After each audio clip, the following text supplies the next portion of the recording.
والله يا جماعه عجبني رد احمد رمزي على استاذ طارق الشناوي لما طلع قال ان ده اسوأ مسلسل في رمضان. احمد رمزي طلع معيتي بالعربي وقال له يعني يا استاذ طارق احنا لسه اول بطوله لينا، واول بطوله ليا، واول بطوله للمخرج هادي بسيوني، فانت بتهاجم يعني. معلش برضه يا جماعه، الهجوم الغير مبرر على احمد رمزي ده ليه؟ يعني الراجل داخل وسط عتاوله السوق، والراجل عمل مسلسل. انا كان عندي اختلاف طبعا على موضوع ال 30 حلقه، كان ممكن يبدا ب 15 ويشرخ، بس هو يبقى عمل 30 فربنا يعينه ويرزقه. فهو الراجل طلع قال استنوني في اللي جاي ان شاء الله هيبقى في تطور، وده طبيعي. يعني انتوا مفيش ممثل طلع غير لما تهاجم. بس الهجوم على احمد رمزي الشاب في وسط عتاولة رمضان ده هجوم غير مبرر. يعني معلش بقى يا عم عصام سقا، هدي لجنك شويه.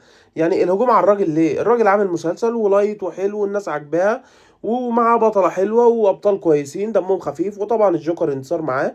فخلاص، وكمال أبو راية طبعا، مش عايز أنسى حد، بس اللي هو خلاص يا جماعة اهدوا، يا جماعة اهدوا على واحد لسه أول بطولة مطلقة ليه. يعني خلاص هو خد فرصته، عجبتكم عجبتكم، ما عجبتكوش ما تهاجموش، يعني رأيك يا عم.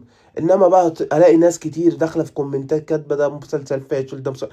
ليه؟ استفدت ايه؟ يعني انت ممثل كبير عندك مسلسل في رمضان، هل احمد رمزي اللي هينافسك؟